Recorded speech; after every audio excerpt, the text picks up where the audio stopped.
My name is Mars. You can't imagine that you can live on the level of almost homeless with rich parents.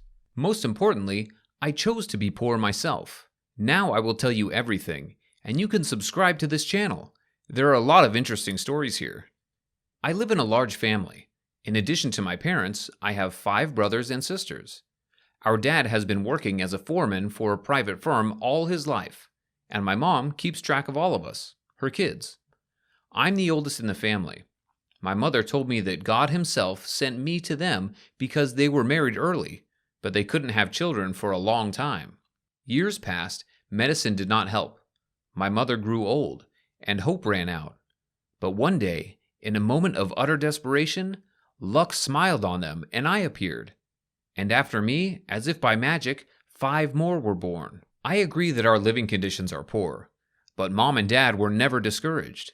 As long as I can remember, they were always overjoyed at the birth of another baby. Dad enthusiastically chose the names of newborns, and one child was the favorite of the other. My father always said that financial difficulties were a temporary problem. The main thing is that we still did not starve, and the good thing was that we were all healthy. The children were getting an education. We were still happy. This year I turned 18 years old. Instead of cake, my mother baked cookies. So it was cheaper, but it was still nice. We dined modestly and all went to bed, except my parents and me. They asked me to stay another half hour. I could see the worry in their eyes. They were terribly nervous. I began to worry. We sat down on the sofa, and my mother for some reason began to tell a story from her youth. Son, you know your dad and I got married early, and for a while we couldn't have children. Desperate, I went to look for a job as a nanny. I wanted so much to have children. But God didn't give it to us, so I decided to work in this field. My mother began the story. Then she took my hand, and Dad sat down next to me. His breath almost stopped. My mother continued. She went on to say that she was hired by a young family. They were very interesting people. They then only matured some business. They tried to start a business, but there was one but. They had a little kid who they did not have time to look after. So they looked for a nanny and found me. So I began to raise and educate this baby. Years passed, the couple began to get richer and richer, in time to devote less and less to the child. They were delayed by work and huge profits. My mother said, well, then according to her, the couple was going to go to another country to expand the business, and this nanny was asked to look after the child. They promised to send money for maintenance. In general, that child was you, Mars, my mother said, somewhat guilty. I almost fell off the sofa in surprise. Of course, it all fits together now, which is why my mother avoided the subject of me being born. I was surprised at first, then I was afraid, and then I felt anger, mixed with resentment. How could they do this to me? They prefer work to their only child? Is it that much they didn't care about me? Mom and Dad saw my indignation and hugged me tight. I couldn't stand it and started crying. Dad said they haven't shown up since. But when my mother came home with my prophecies, my father was very happy. He had heard a lot about me from my mother and had already fallen in love with me in absentia. You were sent to us by heaven.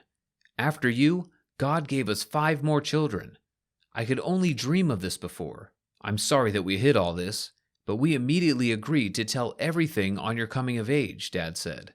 I suddenly had images of people I didn't know, a house, and my mother, only at a young age. They were probably memories, not strange dreams.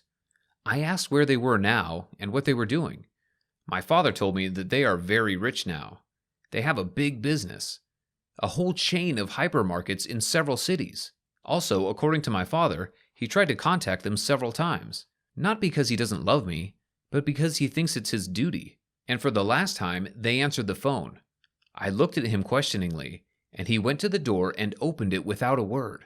There were people on the doorstep of our house that I had seen many times on TV, in magazines, in ads on the internet, but I didn't even know that I was their son. They were dressed in expensive clothes. A woman and a man entered the house, carrying a pile of gifts. They didn't know where to start the conversation, and then all of a sudden they wished me a happy birthday, handed me the car keys, and said that this gift was in my yard. Then they gave me some cards with money in the account, said that I could buy anything I wanted. Then they offered to fly with them to France for the holidays. They were getting closer to me. I turned my head and saw my parents go into the room. My mother was crying. I knew it was painful for her to do this, but my parents are honest and fair. They gave me the choice. My father looked at me in a depressed state and said that they would come later. Those two very loudly told without interruption how good it is in this or that country. They sat on the floor at my feet and looked into my eyes, as if trying to beg forgiveness for all these years. I had nothing to say. I got up from the couch and yelled, "Mom, Dad, come here!" My parents returned a second later. The businessman got up from the floor and asked if I wanted to go out and see the car or fly somewhere right now.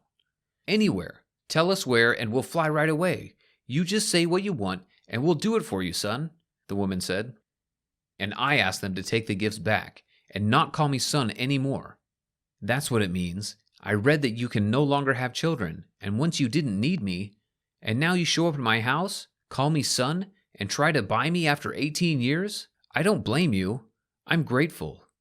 Grateful that you gave me real parents who have a sense of conscience and honor. Despite the fact that they have fed me all these years, they have not yet turned you away, but let you into the house and were ready for me to leave with you, I said.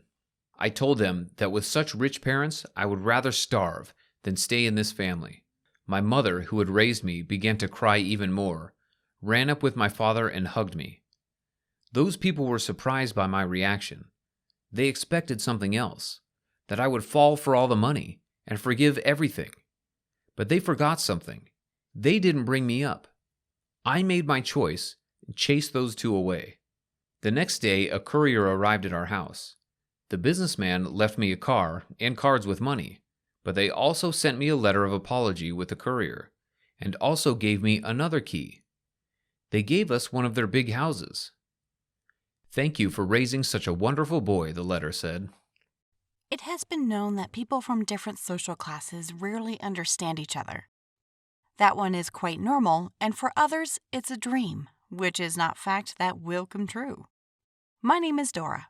This story is about how my parents ruined my wedding and separated me from the person whom I love, based only on their social status. My father has his own factory. My mother has a chain of restaurants. But I don't like to talk about it, and few people know that I come from a rich family. After graduating from an elite private school, I entered a normal institute. I wanted to be simpler and find out how other ordinary teenagers live. To be honest, I didn't understand at first why some classmates earn extra money and save on buying clothes or food. When I was a student, I met a very nice guy named Daniel. By the way, he was one of those who, in addition to studying, tried to earn extra money to pay for the loan himself. I liked him very much for his creative and charisma, and soon we started dating. Time passed, everyone finished their studies and went to work, and Daniel and I decided to play a wedding. For us, this is something unknown, a real adult life. The parents approved the decision. The only problem was that Daniel disappeared from morning to late at night at work, trying to build a career and be independent. I just sat at home watching TV and hanging out with my friends on weekends. I didn't have to think about work. Parents provided everything, including money, although Daniel tried not to depend on them. I rented an apartment that I paid for myself. We also decided to pay for the celebration together. My parents immediately fell asleep with options with an expensive hotel, dress, rings, and other attributes. The price tag exceeded several million rubles, which at the time was unrealistically high. But Daniil said that such a pleasure is not for him and offered to do everything modestly. Moreover, he could not have earned so much money in a short time, and as you already know, he did not want to ask his parents. At first, I tried to agree with him and support him in everything, but my parents eventually changed this attitude. Every time my mother came to visit, she pressed with phrases, "My daughter's wedding should be chic, otherwise we will be disgraced in front of friends and relatives." My father said about the same thing, emphasizing that he was ready to pay for everything, even covering the groom's share. This did not suit Danilo. His opinion was that you need to live within your means. However, the beautiful words of my mother and father soon changed my decision. So everything was beautifully described, and I already began to dream of a chic celebration. The most terrible thing is that my parents pressed me, saying that I have a strange fiancé since he refuses to do this. Apparently, they could not understand his situation or simply did not want to understand. This was the first crack in our relationship. Because of different thoughts, Daniil and I began to quarrel often, and I could not stand it. I moved to my father's house. The groom's parents tried to persuade the other side to give in, but Mom and Dad firmly stood on their own.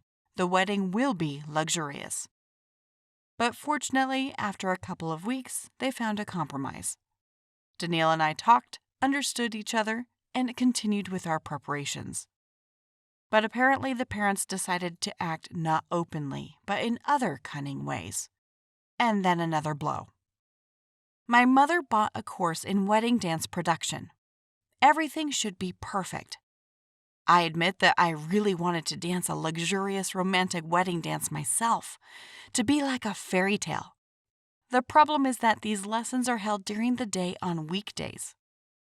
Daniil didn't want to, but still couldn't get off work. This made my mother very angry, and she didn't think about it and exclaimed something like, "What can he do for my daughter?" And I was blinded by rage at the time because I had so longed to perform this dance. I completely agreed with my mother, and here's another argument. My father finished the relationship. Maybe intentionally or maybe without thinking, he decided to give us air tickets to the United States. That's why everything I wanted before, my parents decided to give me at this moment. After all, I have long wanted to go there, and that's why I got there, only without agreeing with us the date of the trip. The groom replied that he will not have a vacation after the wedding, so it is better to change the tickets for other dates. And my mother could not stand it, shouted that it was easier to change the groom than to adapt to the current one. In fact, this stopped all relations, and we separated and avoided communication for a long time. At that time, I had already fully accepted the position of my parents, accusing the ex-boyfriend of doing everything for him, and he turned up his nose. And the guy, in turn, believed that you needed to work and earn your own pleasure.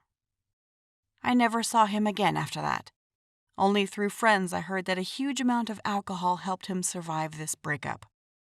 Years later, my parents had already found me another suitor from a wealthy family, one that suited them.